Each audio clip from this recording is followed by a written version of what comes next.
चारों ओर बस नेचर का साउंड, खूबसूरत सा माहौल, पक्षियों के लिए चिल्लाने लगी हैं जो कि बहुत जरूरी है। इसके पीछे व्हाइट व्हाइट सा रहता है, ऊपर से भयंकर वाला लैंडस्लाइड हुआ था। यह है अपने पहाड़ों का सुकून भरा माहौल। तो सबसे पहले आप सभी को मेरा प्यार भरा नमस्कार। मेरा नाम है आलोक राणा और स्वागत है आप सभी का देवभूमि उत्तराखंड के इन खूबसूरत पहाड़ों से। अभी सुबह के करीब 9 बजने वाले हैं और आज के दिन की शुरुआत भी हो चुकी है। आज प्यारी सी धूप खिली हुई है लेकिन चारों ओर धुंध भी लगातार बनी हुई है। तो चले जी, आज से घर पे यहाँ पे फिर से बजरी लाने का काम जारी है क्योंकि ऊपर करनी है हमें फिनिशिंग, तो उसके लिए साफ साफ बजरी चाहिए। अब अच्छी बात यह कि केदारनाथ धाम वाले रूट से सारे घोड़े खच्चर वापसी आ गए हैं तो सामान लाने ले आने में कोई दिक्कत नहीं है। तो कुछ बजरी हमने यहाँ पे कट्टों पे संभाल के रखी हुई है और कुछ नई बजरी मंगवा रहे हैं। अभी हमें ऊपर छत पे फिनिशिंग वगैरह भी करवानी है तो उसके लिए बहुत सारा मटेरियल अभी घर पे ले आना पड़ेगा एक बारी। इस सारे घर पे प्लास्टर का काम कंप्लीट होने के बाद थोड़ा सा काम हल्का हो गया है हमारा और जो काम होने हैं वो बाद में आराम आराम से होते रहेंगे। तो एक बार अब चलते हैं परवाड़ी वाले घर पे, वहाँ के काम भी बड़े जरूरी है भाई।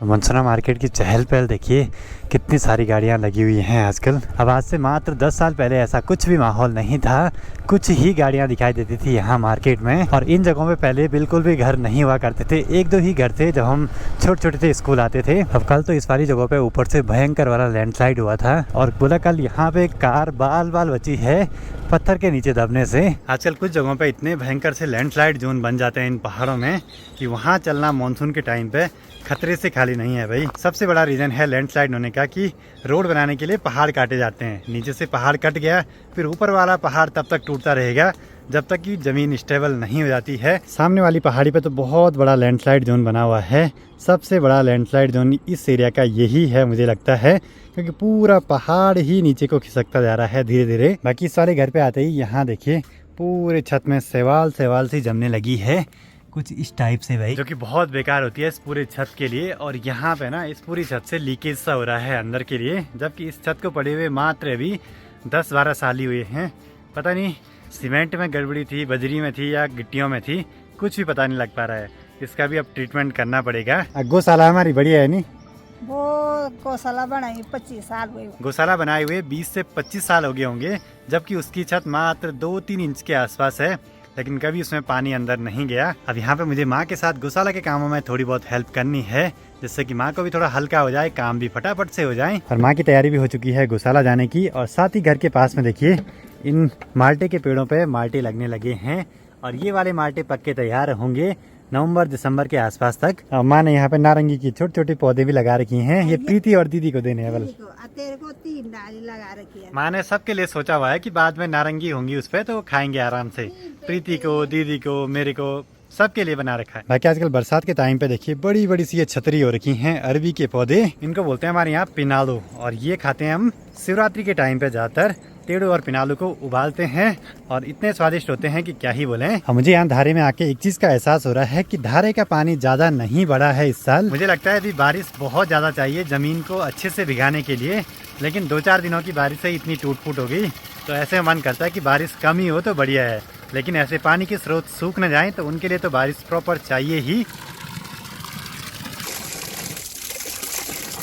पर आजकल यहाँ पानी पीते हुए एक चीज का ध्यान रखना पड़ता है, कहीं हाथ पे जोंक न लग जाए और वो जोंक सीधे नाक में ना घुस जाए, क्योंकि बच्चों ने मेरे साथ ये सब चीजें हो रखी हैं और पहाड़ों में ज्यादातर ये चीजें होती ही हैं। और यहाँ खेत के पास में देखिए कद्दू की बेल लगी हुई है, इस पे कुछ समय में कद्दू भी लग जाएंगे, लेकिन आजकल इन पत्तियों का भी साग बनाते हैं। बरसात में तो कई सारी साग सब्जियां हो जाती हैं यहाँ पहाड़ों में।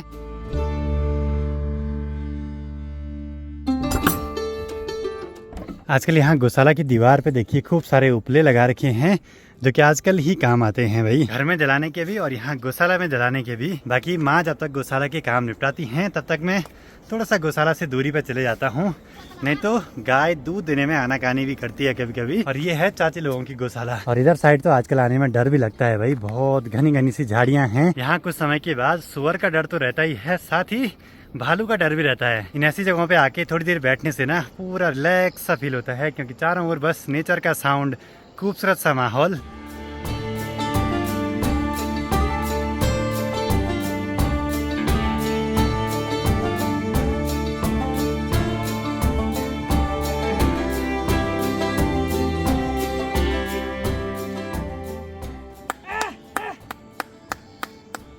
माँ यहाँ खेतों में आते ही पक्षियों के लिए चिल्लाने लगी हैं, जो कि बहुत जरूरी है। नहीं तो पक्षी पता क्या कर रहे हैं, जो भी ये झंगोरे की बालियाँ लगी हुई है ना, इनको पूरा खा ले रहे हैं। जबकि अभी इनके पकने में तो काफी टाइम बाकी है। और इस बार ना कुछ अलग टाइप वाला झंगोरा यहाँ लगा रखा है, जिनमें बालियाँ भी आ रखी हैं। ये अलग लग रहा है मेरे को, वो वाला अलग लग रहा है। और इस वाले झंगोरे का बीज लाए हम पप्पा जी के ननियाल से, तो थोड़ा अलग अलग टाइप का है भाई। अभी तो इस फसल की शुरुआत है और पक्षियां अभी से नुकसान करने लगी। अभी तो बहुत सारे जानवर बाकी हैं जो कि इन सब चीजों का नुकसान कर देते हैं यहाँ। बाकी यह है अपने पहाड़ों का सुकून भरा माहौल, जहाँ लोग प्रकृति से जुड़े रहते हैं, जमीन से जुड़े रहते हैं। यहाँ ज्यादा किसी में कोई कुछ दिखावा नहीं है, बस अपने काम से मतलब। बाकी 99% लोगों के तो मवेशी पाले ही रहते हैं, कुछ न कुछ, चाहे भैंस होगी, चाहे बैल होंगे, या गाय तो रहती है लगभग हर किसी के घर में। बाकी अब गौशाला के काम तो निपट चुके हैं, माँ घर के आसपास ही कहीं घास निकाल देंगी, तो फिर चलते हैं सीधे घर की ओर। बाकी यहाँ देखिए आंचल लोगों के सगड़े में खूब सारी सब्जियां हो रखी हैं, मिर्च की पौध भी हैं, और इन बेल पे ना कुछ दिनों में बहुत सारी सब्जियां लग जाती हैं। बाकी यहाँ दीवार पे एक छोटी सी पत्ती दिखाई दी है और इसके पीछे व्हाइट व्हाइट सा रहता है, तो फिर इसको पहले हम हाथ पे लगाते थे और उससे ऐसे निशान पड़ जाते थे इस टाइप के कुछ, तो दिन भर लगे रहते थे इनको हाथों पे छापने पे। बाकी अब निकल पड़े हैं घर की ओर, माँ वहीं घास निकालेगी। क्या हुआ, आज यहाँ घास नहीं निकाली? अरे दरांती घर छूट गई, दरांती कल टूट गई थी, घर ही छूट गए हैं। इस वाले घर पे तो ज्यादातर माहौल सुनसान ही रहता है। कभी सिर्फ माँ आती है यहाँ पे काम करने के लिए, कभी सभी आते हैं। बरसात में तो घास की कोई दिक्कत नहीं होती है, चारों ओर बस हरियाली ही हरियाली। घर के आसपास इतना घना जंगल है कि यहाँ जंगली मुर्गे तो आसानी से दिखाई देते हैं भाई। मस्त में से रहते हैं यहाँ, क्योंकि उनको यहाँ कोई भी परेशान नहीं करता है। शाम के 5:30 हो रहे हैं और बाहर का माहौल कुछ ऐसा है, धूप बादलों के बीच से हल्की हल्की आ रही है और पप्पा जी लगे हैं यहाँ पे मनी प्लांट के पौधे में पानी डालने पे।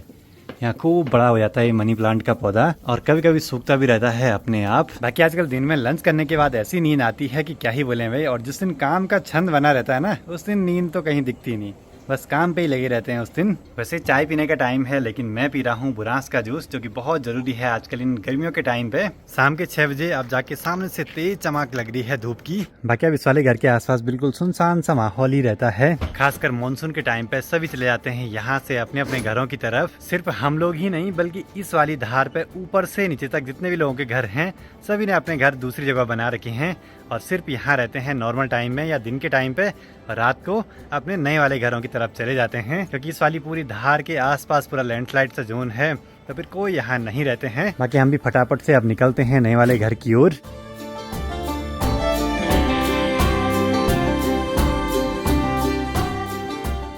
अब 2-3 दिनों से बारिश नहीं आई है, तो यहाँ सूखा सूखा सा माहौल होने लगा है। कीचड़ जरा कम हो गई है, लेकिन बारिश भी जरूरी है, लेकिन इतनी भी नहीं कि जो टूट फूट हो जाए। और शाम होते होते गांव की महिलाएं देखिए खूब बड़े बड़े घास के बारे ले जा रहे हैं अपने अपने घरों की तरफ। तो ये देखो जी, मनसुरा मार्केट की रौनक फिर से वापसी आने लगी है। बहुत सारी गाड़ियाँ लगी हुई हैं यहाँ मार्केट में, और सिर्फ ये यहाँ के लोकल लोगों की ही हैं। चलो जी, घर पे पहुँच चुके हैं। बाकी सनसेट के टाइम की लालिमा देखिए क्या गजब की दिखाई दे रही है। अरे तो छोटे छोटे बच्चे यहाँ पे मस्त में से बैठे हुए हैं, देख रहे हैं कि ककड़ी बल बंदरों ने खा ली इनकी। अब धीरे धीरे पहाड़ों में ककड़ियों का सीजन होने लगा है, तो खूब सारी ककड़ियाँ लग जाती हैं, लेकिन बंदर भी बिल्कुल तैयार रहते हैं नुकसान करने के लिए। बाकी अब शाम के टाइम पे घर के चारों ओर का माहौल तो बड़ा गजब का रहता है।